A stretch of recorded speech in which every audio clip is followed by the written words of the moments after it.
The sun had barely risen when we packed our bags and set off into the wilderness. There was a palpable excitement in the air as we hiked through the thickening forest, the sound of our boots crunching on the dry earth beneath us. This wasn't our first time in the wild, but this time felt different. We were prepared for everything, at least we thought we were. The trail ahead seemed endless, but we were in good spirits, laughing and joking as we passed through dense trees and moss-covered rocks. It was supposed to be an adventure, a bonding experience, but something was off. There was tension in the air, a crackling energy that I couldn't quite place. I didn't know it then, but this was the last moment of peace I would experience for days. As the day wore on, the light began to change, casting long shadows on the forest floor. Our laughter faded, replaced by a growing sense of unease. Tensions had been rising throughout the morning, small comments here and there, unnoticed by most, but enough to create a rift. It was Lena who first snapped, her voice sharp as she confronted Alex about the map, accusing him of leading us in the wrong direction. The words came out harsh, cutting through the once easy camaraderie. I tried to mediate, but my attempts were in vain. What had started as a small disagreement snowballed into a full-blown argument. Each of us was stubborn, unwilling to back down. That was when I realized how fragile our friendship was and how quickly everything could fall apart in the wild. The argument dragged on for what felt like hours, the words becoming more biting with each passing minute. We had ventured deeper into the forest, and the trail was becoming less clear. The trees were thicker, the underbrush denser, and the once familiar path now seemed foreign. My mind raced as I tried to figure out a way to calm everyone down, but every attempt only fueled the fire. At some point, Alex had stormed off, leaving the rest of us standing in silence, the weight of our frustration hanging in the air. The forest around us, once beautiful and inviting, now felt like an oppressive labyrinth closing in on us. The reality hit me then. We were no longer a team. We were each isolated, lost in our own anger and confusion. It was then that I felt the first real sting of fear. As the minutes passed and Alex didn't return, a cold knot formed in my stomach. The forest, which had once seemed like an adventure, now felt like a vast, unwelcoming expanse. I called out for him, but my voice only echoed back, swallowed by the thick woods. The realization settled in slowly, like ice in my veins. We were lost, and worse yet, we were divided. I wanted to believe that everything would be fine, that Alex would turn up and the argument would fade into the past. But deep down, I knew it wasn't that simple. The growing silence between us was louder than any words we had exchanged. What started as a small misunderstanding had quickly spiraled into something much bigger, and now there was no turning back. Time seemed to stretch on indefinitely. We stood there in silence, the forest around us now a suffocating maze of trees and shadows. The argument felt like it was a lifetime ago, yet the tension was still palpable. Each one of us was lost in our thoughts, wondering what to do next, but no one had the courage to speak up. The air was thick with regret, and the longer we stood there, the further we seemed to drift apart. I could feel the sting of the words we had thrown at each other, each one lingering in the air like smoke. Alex was gone, and with him the hope of finishing this trip together. We were stranded, both physically and emotionally, and I couldn't help but wonder if this would be the moment that marked the end of our friendship. As the day wore on and the sun began to dip below the horizon, we realized that we couldn't stand still any longer. The forest had swallowed us whole, and the only way out was to keep moving forward. We couldn't afford to be lost in our anger anymore. We had to find Alex, whether he was still somewhere out there or whether he had already left us behind for good. Despite the anger and the betrayal, a sense of urgency began to overpower the resentment. We gathered our things, silently, and started walking again, each step heavier than the last. The forest had become an almost alien world, a place that once seemed full of adventure, now felt cold, dark, and uninviting. The fear of the unknown began to creep in, but it was nothing compared to the gnawing feeling of guilt that had taken root deep within me. Night fell quickly, swallowing the last of the daylight. We had been walking for hours, but the forest seemed to stretch endlessly, with no sign of a way out. The weight of the situation settled over us, and for the first time, I felt truly alone. Our radios were dead, and with Alex nowhere to be found, we were cut off from the outside world. The silence around us was deafening, broken only by the occasional rustling of leaves or the distant cry of an animal. I tried to stay calm, but the gnawing sensation in my stomach, the sharp pang of hunger, was growing stronger with each step. It had been hours since we'd last eaten, and even though we were carrying supplies, they had been lost in the chaos earlier. With no food, no contact, and no clear path ahead, hope seemed like a distant memory. The hunger was becoming unbearable. Each of us tried to keep moving, but our steps were slower now, heavy with exhaustion. The once exciting adventure had turned into a desperate struggle. We stopped by a small clearing, hoping to find something, anything, that could keep us going. The faint hope that there might be food, or at least a sign of civilization, began to fade with every passing minute. I scoured the area, but there was nothing. The forest seemed empty, as though it had turned its back on us. It was a haunting realization. The reality of being lost had fully settled in. We had underestimated the wilderness. In the beginning, we were confident, but now we were at the mercy of the very nature we had sought to conquer. With no food, no water, and no way to find Alex, a gnawing fear began to creep in, one that whispered this could be the start of something much worse. The silence in the forest seemed to deepen as we continued our futile search. The hunger was starting to take its toll, and our physical strength was running low. I could feel my body growing weaker with each step. The air had become thick, heavy, like it was pressing down on us from all sides. We stumbled through the trees, our movements sluggish, eyes scanning the ground for any sign of food. Nothing.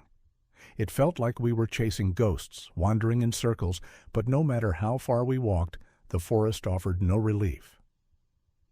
I couldn't remember how long it had been since we last ate, but every minute felt like an eternity. The pain in my stomach had become a constant companion, gnawing at me, but it was the fear that really gripped my heart, the fear that we might not make it out, that we might be lost forever. The hours stretched on without any sign of relief. We had stopped asking ourselves, what if? Because the answer was always the same. There was no way out. We were beyond hope, caught in a forest that seemed to have no beginning and no end. I remember staring at the sky for what felt like hours, watching the clouds drift by, but not a single ray of sunlight reached the ground. It was as if the forest itself was swallowing the light. The weight of the situation was starting to break us down, and I could see the same fear reflected in my friend's eyes. It wasn't just hunger anymore. We were physically drained, emotionally spent, and worse, spiritually defeated. We had no plan, no sense of direction. The trees, which had once felt like the backdrop to an adventure, now felt like walls, closing in on us. As night fully enveloped us, we gathered around a small fire, its flickering flames the only thing standing between us and the complete darkness of the forest. We hadn't spoken much since our earlier attempts to find a way out. The fire crackled, and its warmth was a small comfort in the freezing cold that began to set in. I watched the flames dance, almost hypnotic in their motion, and for a moment I allowed myself to forget the fear. But the silence between us grew unbearable, and I could feel the tension rising once more. There were no more jokes, no more light-hearted comments. We were too tired, too afraid. The fire was our only connection to the outside world, the only thing that made this wilderness feel even remotely like home. But it wouldn't last forever. None of this would. The next morning came with no relief. The hunger was worse, and the cold from the previous night lingered, seeping into our bones. We were becoming more desperate, each of us searching the forest with a growing sense of urgency. But still, there was nothing. The landscape was relentless, offering no signs of wildlife, no berries or plants that might help us. The realization that we were utterly unprepared for this wilderness was sinking in. I could see the exhaustion on my friends' faces, their eyes hollow and distant. What had once been a group of eager adventurers had now become a collection of broken spirits, barely holding on. Every step felt like it took us further away from the hope we'd had at the beginning. We were trapped in this endless expanse with no direction, no food, and no real plan for survival. The fight for hope was slowly fading, replaced by the harsh reality of our situation. The forest seemed to grow colder with each passing hour. The chill from the night hadn't fully left, and now, with no fire to keep us warm, our bodies were shivering uncontrollably. The hunger was almost unbearable, and I could feel myself growing weaker by the minute. We hadn't seen any signs of animals, nor could we find anything to eat. The only sounds were the occasional rustle of leaves and the distant cry of a bird, making the silence even more oppressive. It was in that moment, when the cold pierced through every layer of clothing I had, that I realized how vulnerable we were. The forest had become an enemy, an unforgiving place where survival depended on more than just knowing how to navigate. We were at the mercy of nature now, cold, hungry, and trapped. As the day wore on, our situation grew increasingly dire. We had walked in circles, hoping to find some trace of civilization or at least some sign of life, but the forest had become a maze, offering no answers. The lack of food and warmth had begun to take a heavy toll on all of us, but it was the cold that gnawed at me the most. My fingers were numb, my lips cracked, and I could hardly feel my feet as I trudged through the undergrowth. A low growl in the distance made me stop in my tracks. It was faint, but unmistakable. My heart skipped a beat. We were deep in the forest now, and if there were predators around, we were no longer the hunters, we were the prey. The very thought of something lurking in the darkness, waiting for us to weaken, made my pulse race. We couldn't afford to let our guard down, but the cold and hunger were making it harder to stay alert. The growl echoed again, this time much closer, sending a wave of panic through the group. We froze, our eyes darting around, trying to spot any movement in the dense underbrush. The air felt thicker, heavier, as if it were holding its breath. Every crack of a twig or rustle of leaves made our hearts race faster. The cold was no longer our only enemy. Now we had to face the possibility of wild animals, something we hadn't considered when we first set out on this trip. The shadows between the trees seemed to shift, and the wind carried the scent of damp earth, but also something more primal. I could feel the weight of the situation pressing down on me. We had no weapons, no way to defend ourselves. It felt as if the forest had turned against us, and the realization sank in. There was nowhere to hide. In the midst of our fear, I realized something even more unsettling. We had been so focused on surviving the cold and hunger that we had failed to account for the wildlife in the area. As I scanned the trees, trying to find a safe place to retreat, the growls grew louder, more frequent, and unmistakable. I knew then that we weren't alone, and we weren't safe. Every rustling sound in the forest now seemed like a warning, a reminder that we were trespassing in a world far harsher than the one we had imagined. The fear of the unknown animals around us intensified our hunger and exhaustion, making it almost impossible to think clearly. I could feel my mind racing, trying to come up with a plan, but the hunger was clouding my thoughts. All I could think about was finding shelter, finding something, anything, that might protect us from what lurked in the shadows. The night was coming again, darker and colder than before. Our bodies were failing us, and the forest was relentless. We had no food, no warmth, and no safe place to go. The fear of wild animals was now a constant presence, but I couldn't help but feel that the greatest threat was the wilderness itself, its sheer indifference to our survival. It felt as though the forest was a living, breathing entity, watching us, testing our resolve. We had become weak, vulnerable to the cold, the hunger, and the wildlife. We huddled together for warmth as the temperature dropped further, but the cold was inescapable, creeping into our bones. The sounds of the forest seemed to grow louder in the silence between us. Every branch cracking, every rustling leaf felt like an omen. We were completely alone, and the reality that we might not make it out of this forest alive was starting to settle in. As the night wore on, I couldn't keep my eyes open anymore. The exhaustion was overwhelming. My body was numb and my mind was foggy, struggling to keep up with the fear and the hunger that gnawed at me from the inside. The cold was the worst part. It had invaded my very soul. But it wasn't just the physical pain. It was the mental toll. I could feel myself slipping, losing touch with the rational part of me. The dark thoughts started to take over, and I began to wonder if we would ever get out of this nightmare. It felt as though we were being punished, trapped in a never-ending cycle of suffering. But even through the haze of fatigue, a part of me held on to a fragile hope. Somehow, I couldn't let go of the idea that we might still survive, if only we could find a way to escape the forest and the terror that had taken root within us. As I lay there, struggling to stay conscious, my thoughts began to drift, unbidden, to memories from my past, memories of home.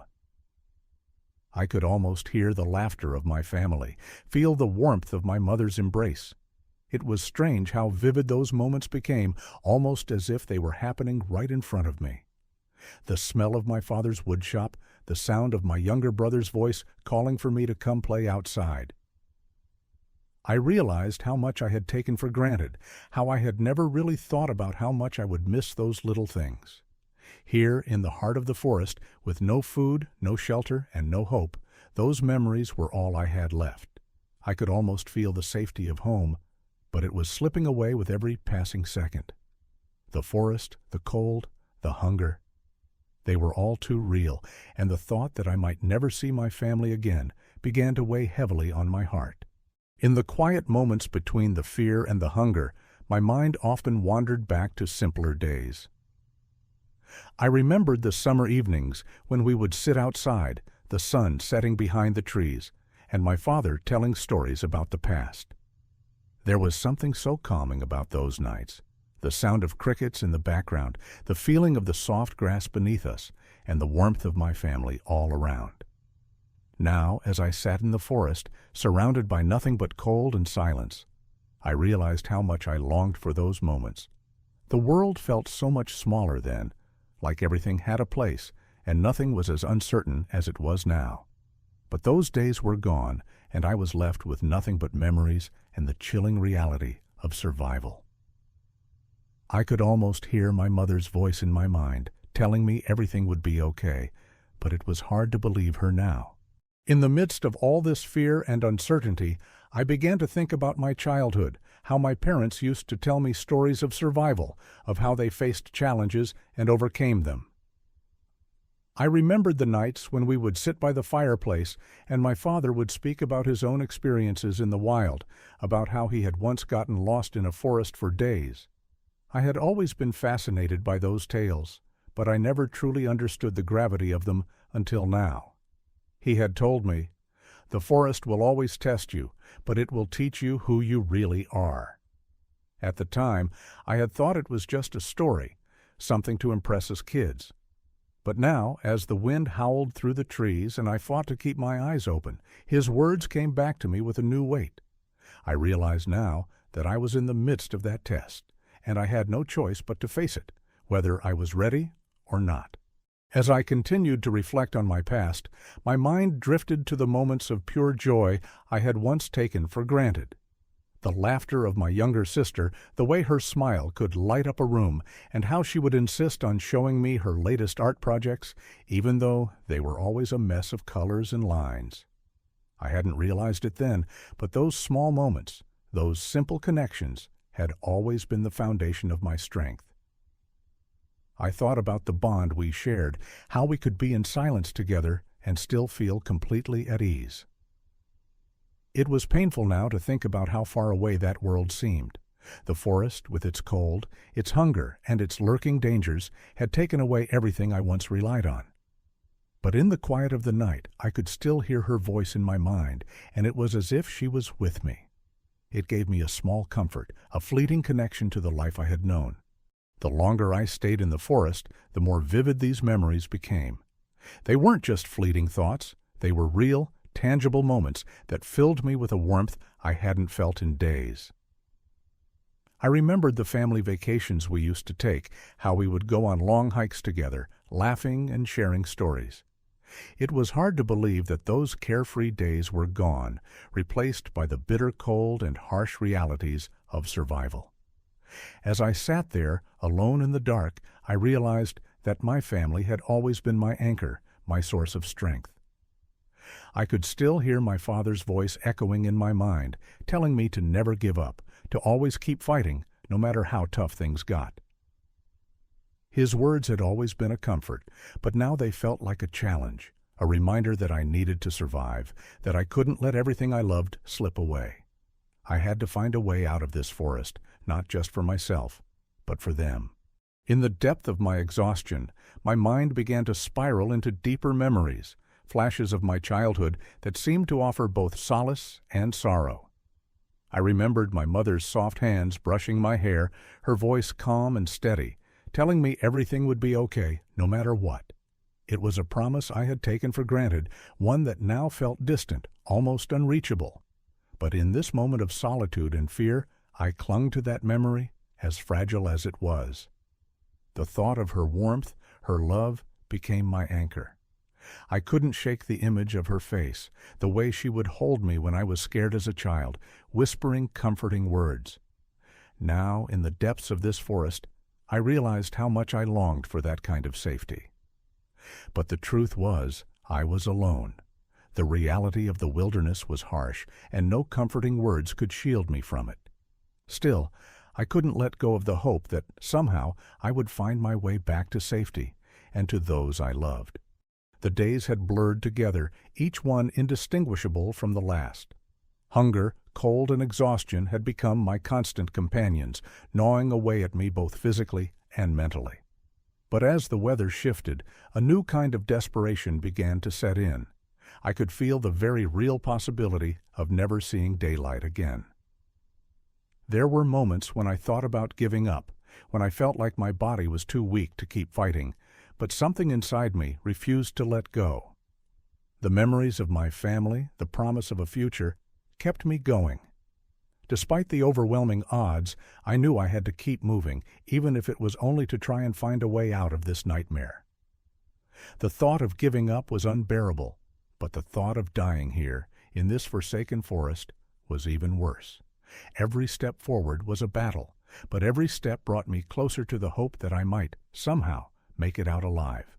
As I staggered through the dense woods, each step felt like it could be my last. My body was on the brink of giving up, but my mind kept pushing me forward. The sun had disappeared behind the clouds, and the temperature had dropped further, making every breath feel sharp and painful. I could no longer distinguish the direction I was headed in. It didn't matter anymore. My only focus was to keep moving.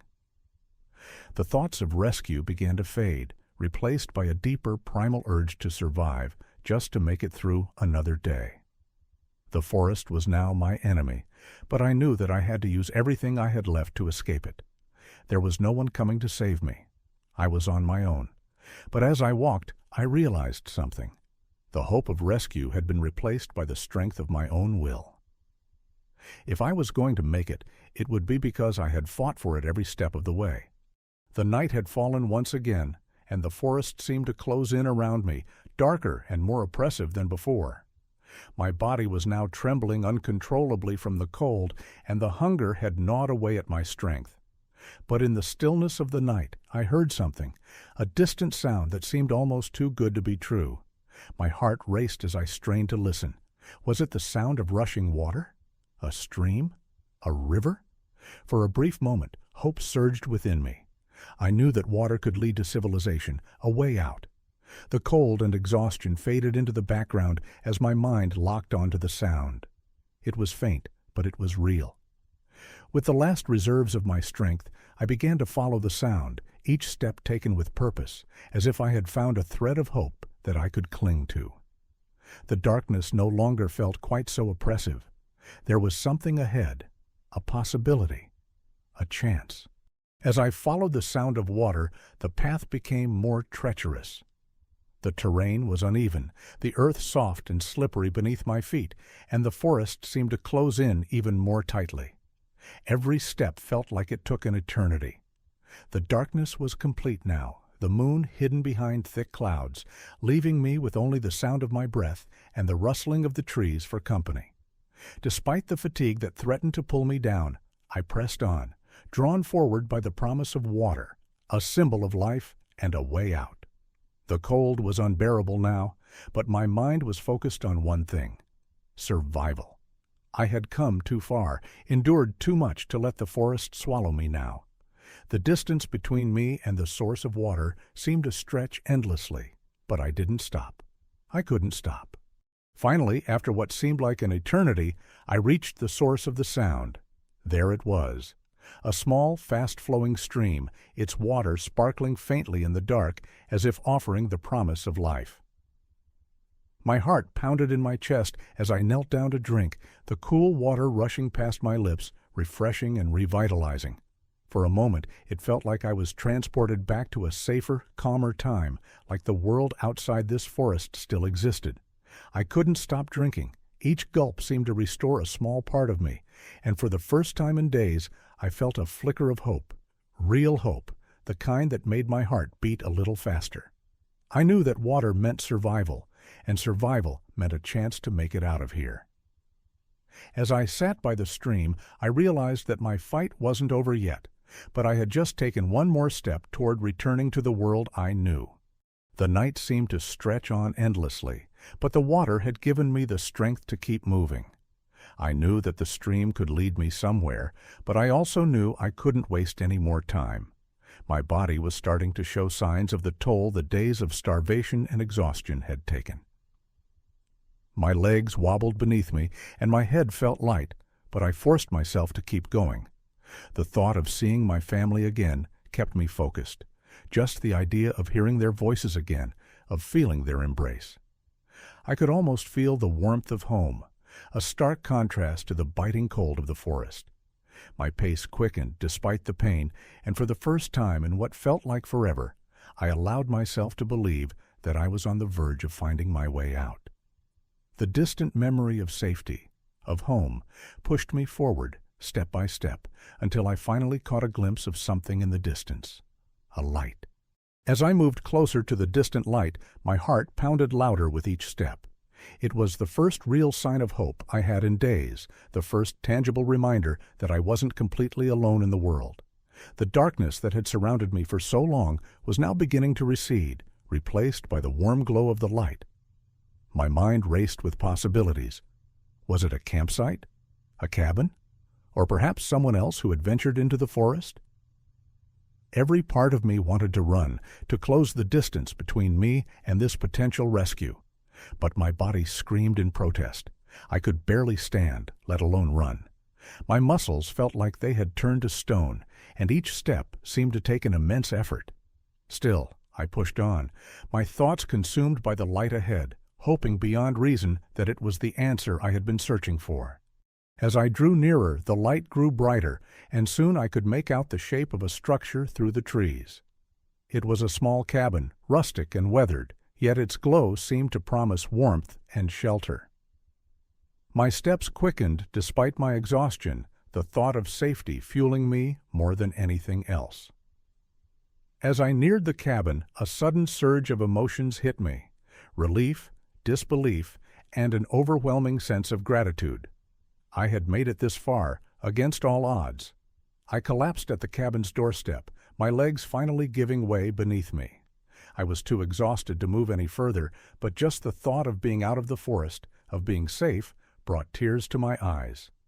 I knocked weakly on the door, hoping that whoever was inside could hear me, that I wasn't too late, that I hadn't wandered in vain for all these days. The door creaked open slowly, and I could barely make out the figure of a person standing in the doorway. My vision was blurred from the tears, fatigue, and days of deprivation. But then, as my eyes focused, I saw a kind face, a stranger, but someone who had the warmth and kindness of a rescuer. I couldn't find the strength to speak, so I just looked up at them, my chest heaving with shallow breaths.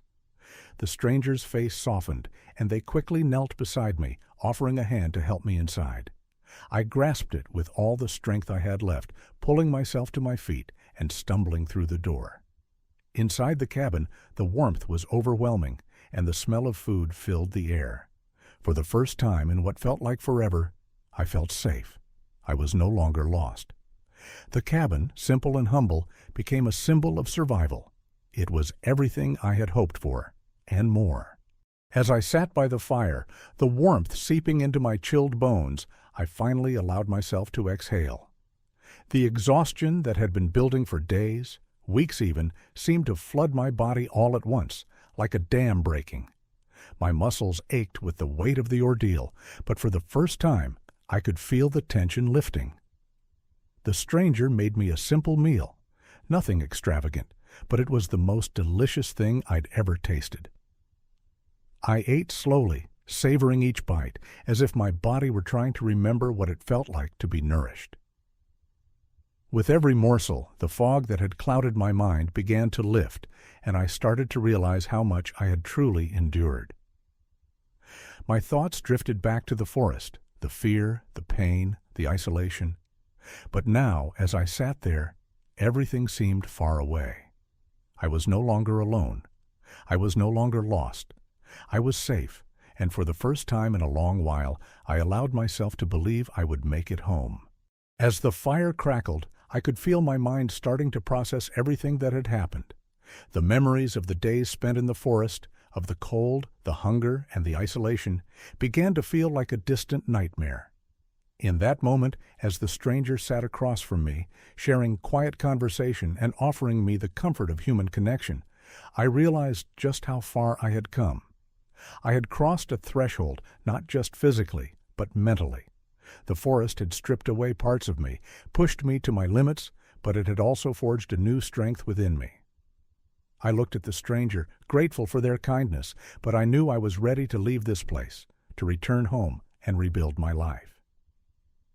The forest had taught me the true meaning of survival, but it also made me cherish what I had left.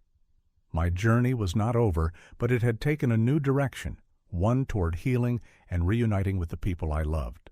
As I sat there, reflecting on everything I had been through, a sense of peace began to settle over me. The fire crackled softly, the cabin was warm, and the stranger, now a symbol of salvation, quietly prepared a bed for me. I could feel my body surrendering to the comfort of rest, a luxury I hadn't known in days. The quiet hum of the forest outside was a stark contrast to the violent storm inside my mind only hours before. As I lay down, I let go of the fear and uncertainty that had plagued me for so long. I was no longer lost. I had made it through.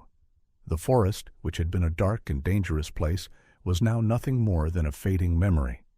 I closed my eyes, allowing the exhaustion to finally take hold, and for the first time in what seemed like forever, I drifted off into a peaceful sleep, knowing I was safe and would soon return to the life I had almost forgotten. The next morning, I awoke to the soft light filtering through the cabin windows, casting long shadows on the wooden floor. The fire had burned low, but the warmth still lingered, and for the first time in a long while, I felt at ease. The cabin, though humble, was a sanctuary, quiet, safe, and full of promise. I stretched my stiff limbs, feeling the relief of being out of the forest. My body was still weak, but it was no longer broken. The stranger had gone, leaving me a small breakfast by the fire. As I ate, I allowed myself to truly appreciate the simplicity of what I had. No more survival tactics, no more constant fear. I could feel the weight of the past few days start to lift, replaced by a sense of hope for the future. The road home was still long, but I knew that whatever came next, I was no longer alone. I had survived, and that made all the difference. I spent the day in the cabin, gathering my thoughts and preparing myself for the journey ahead. The stranger had left, but their kindness stayed with me. I couldn't help but wonder about their story, who they were, and how they ended up in this remote place. But those questions would have to wait. My mind was focused on the future, on the road back to the life I had left behind. I packed the small belongings I had, using the little food and supplies the stranger had offered me. The forest still loomed beyond the cabin, a reminder of everything I had gone through, but it no longer filled me with dread. Instead, it felt like a challenge I had conquered. The first step in leaving the forest was taking ownership of my survival, and now I was ready to walk back into the world I had left behind. The future was uncertain, but for the first time I felt prepared to face whatever came next.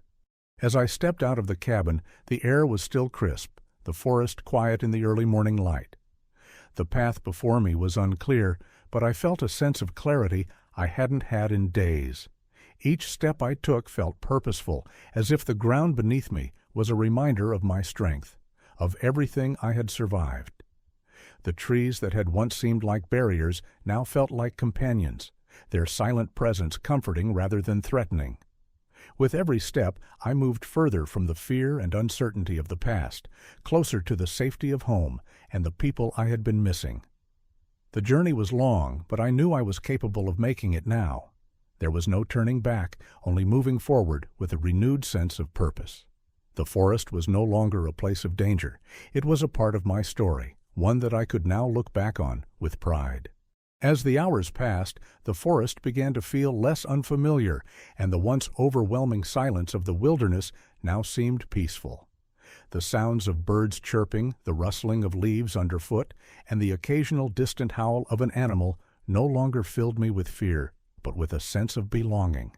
It was as if the forest had become a part of me, and I a part of it. I paused for a moment to take in the beauty around me. The trees stretched high into the sky, their branches forming a canopy that filtered the sunlight, creating a soft, dappled glow on the forest floor. The air smelled fresh and earthy, and the peacefulness of the place was almost intoxicating. I took a deep breath, feeling gratitude in every fiber of my being.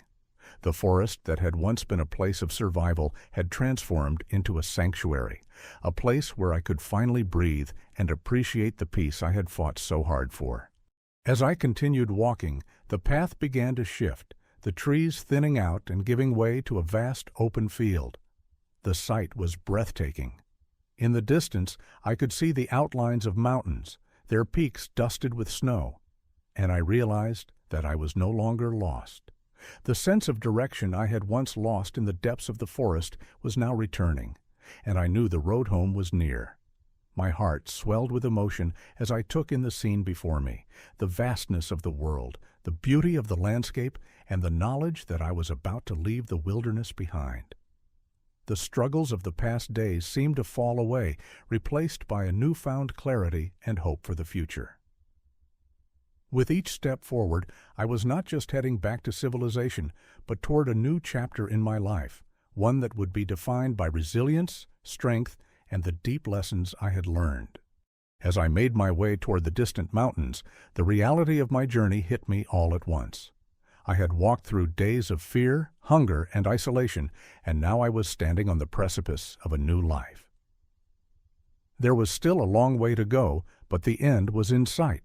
The forest, which had once seemed like a maze of obstacles and dangers, now felt like a memory I had conquered. The trail was no longer a fight for survival, but a path that was leading me home. With each step, I felt the weight of the past being lifted from my shoulders, replaced by a sense of freedom and possibility. The mountains in the distance no longer felt like a symbol of isolation, but a sign of the promise ahead, a reminder of how far I had come. I wasn't the same person who had stepped into the forest so many days ago. I was stronger, wiser, and more grateful for the simple, beautiful things in life. The closer I got to the mountains, the more I felt a sense of finality. It was as if I had already crossed an invisible line, leaving the wilderness behind me for good. The air felt different here, fresher, clearer, and more alive. I could feel the weight of the journey lifting with each step. The hardship and struggle I had endured were now just memories, fading into the background. Ahead, the mountains stood tall and imposing, but I no longer feared them. I knew I had the strength to face whatever they had to offer. The end of the wilderness marked the beginning of something new, a fresh start that I could shape with my own hands.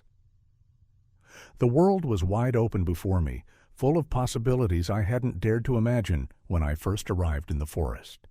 Now I was ready for whatever awaited me on the other side. As I made my way through the rocky terrain at the base of the mountains, I felt an overwhelming sense of gratitude. For the first time since I had been left behind, I realized just how much I had grown, not just in physical strength, but in spirit. Every bruise, every cut, every sleepless night had taught me something valuable. I had learned to listen to the whispers of the wind, to trust my instincts, and to be patient with myself. The mountain was no longer just a barrier I had to overcome. It was a reflection of my journey, each steep incline and rocky path a metaphor for the emotional and mental hurdles I had faced. It felt like I was walking through my own transformation, the past and the future blending together in a beautiful, quiet harmony. I was no longer just trying to survive. I was ready to live. With each step, I could feel the weight of my past decisions and the path I had walked lifting from me. The distant mountains were no longer intimidating, but a symbol of everything I had overcome. I had faced the unknown, survived in the harshest of conditions, and found a way to keep going even when it seemed impossible. The forest, the cold, the hunger, they were all in the past now, and with them, any doubt I had once carried. I realized that I was no longer the person who had entered the woods all those days ago. The forest had shaped me, and in doing so, I had shaped myself into someone more resilient, more capable. As I stood there, looking ahead, the mountains seemed less like obstacles and more like an invitation to continue, an invitation to explore the life that awaited beyond. As I approached the final stretch of the journey, the landscape began to change. The steep, jagged cliffs of the mountains started to give way to rolling hills, covered with green grass and small wildflowers. The air felt warmer, and the sun was now a gentle presence, not the harsh reminder of a struggle. The transition was subtle, but significant. It was as though the world was offering me a reward for everything I had endured, the calm after the storm. I could feel the tension that had gripped me for so long start to melt away. This wasn't just the end of the physical journey, it was the beginning of my emotional recovery. The path ahead felt open and inviting, as if the world was welcoming me back with open arms. The road didn't just lead home. It led to a new chapter in my life, one that I would approach with gratitude, strength, and a renewed sense of purpose. As I reached the edge of the hills, the familiar sight of civilization came into view. A small village nestled at the foot of the mountains, its rooftops peeking through the trees, smoke rising gently from chimneys. It was a humbling sight, one I hadn't realized I'd missed so much. The simplicity of it all, the human presence, the life that pulsed in every home, every street. The realization hit me hard. After everything I had gone through, I was finally returning to the world I had left behind.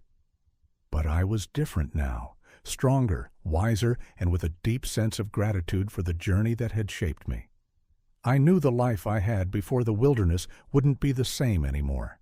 I had changed, and so had the world around me. It wasn't just a return, it was a new beginning where the past and future merged into something beautiful and full of promise. As I descended into the village, I felt an overwhelming sense of peace and closure. The journey that had begun in such uncertainty, filled with fear and doubt, had come to an end in the most unexpected way. I wasn't just walking into a place, I was walking into the next phase of my life, one I had never imagined. Each step felt lighter than the last, the weight of survival now replaced with the weight of reflection. I knew I would never forget the lessons I'd learned, the solitude that had shaped me, and the strength I discovered within myself. The people I would meet in this village, the life that would unfold before me, were part of this new chapter, one I would embrace with open arms. The final step was not just a return to civilization, it was a return to myself, and I felt ready for whatever came next.